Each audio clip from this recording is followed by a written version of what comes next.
Governor, I'm going to spin you around if we can. Keep going.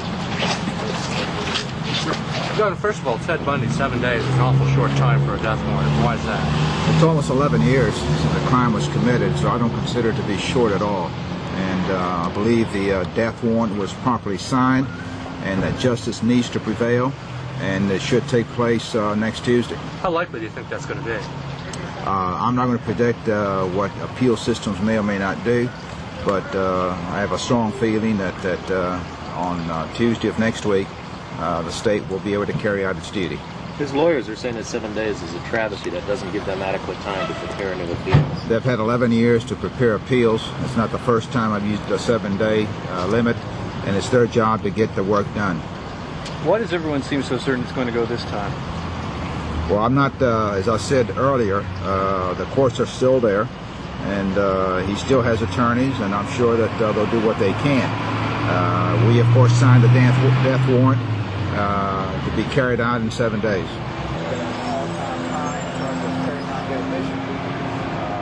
If there is a fault, obviously there is a bunch of contracts being scheduled, the payments being made on right away and coming to money in the bank. There's a reserve we're taking down with the projects. If you have faith that Mr. Henderson can manage the you're good. You're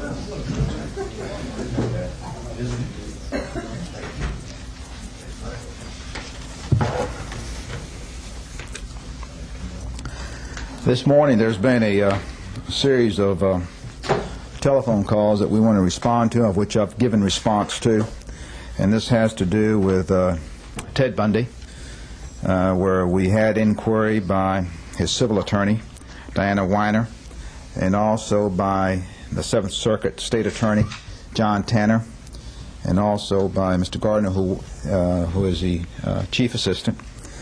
In each instance, it was to ask for time for Ted Bundy, that he wanted to make time for debriefing with law enforcement agencies. The request for time varied, but one was as long as 3 years, and then he would need additional time to get ready for death.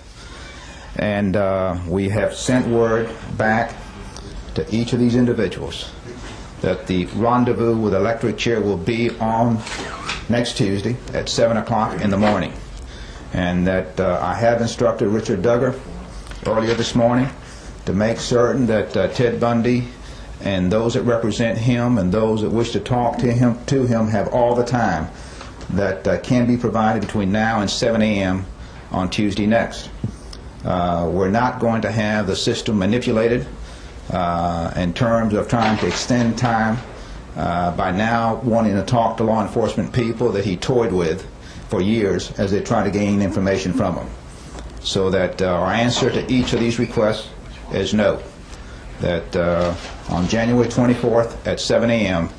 the death warrant will be in effect. Have you had the request covered from other states and law enforcement? Not really.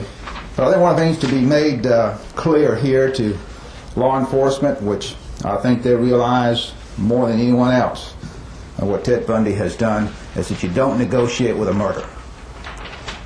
You don't negotiate with a killer. And he's been in jail for 11 years. He certainly could have come clean if there are other occasions, but he has used the court, and now all of a sudden he wants to tell the truth. And therefore, this is a public statement in response to inquiries, of which one evidently made its way to one of the newspapers today, that we are not considering that request. Did John Tanner talk with you personally?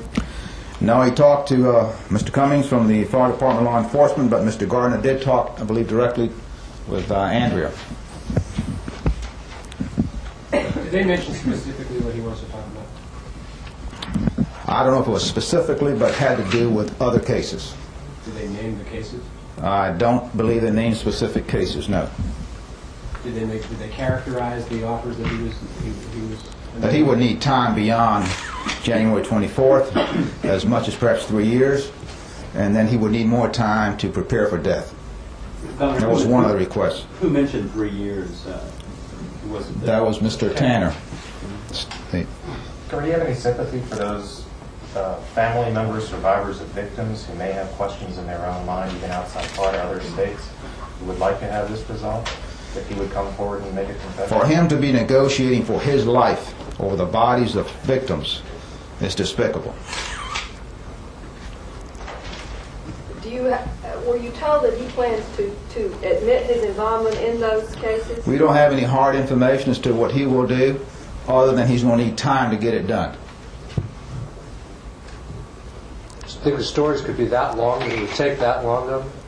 I'm not going to speculate how, but it could be that I need to have my memory refreshed from the geography of the area so I can pinpoint where perhaps I buried a body. I mean, I'm just illustrating what could occur. And we're simply, he has manipulated the system in this state and in this nation for almost 11 years. And now he's trying to manipulate in a different way. Governor, have you given any consideration to the fact that if he did talk and come clean about all of his crimes, that the families of some of those victims in the other state might at least be given the peace of mind of knowing where their daughters are buried or what happened to them? We have Florida victims. And as governor of the state of Florida, we are very concerned about the victims here in Florida, and we're carrying out justice in the state of Florida. Does that mean you're more concerned about the Florida victims than the out-of-state victims? No, we're not. But we tried them on cases known to us and was found guilty on cases known to us and has been denied his appeal on cases known to us and have signed a death warrant on a case known to us. Do you take his request for more time as a sign that he expects to go this time? I don't know that. I do know that he has basically lied through the entire process, and why anyone would believe he'll tell the truth now is somewhat beyond me. It's too early to, I believe, make judgment for tonight. Hopefully it will not be the case. Governor, you mentioned the word hoodlums. Does that mean that you don't find much credence in the community claims of issues of community jobs, housing, that sort No, of thing? that's not it. What I'm saying is that the way that, and I just happen to remember that the incident did occur on Martin Luther King Day, and grievances were always addressed through non-violent but a very effective way of communication. And that in this particular case, something that is a word back to each of these individuals, that the rendezvous with the electric chair will be on next Tuesday at 7 o'clock in the morning, and that our act takes place, whether he believes to be in self-defense or not. And I believe that others think the same.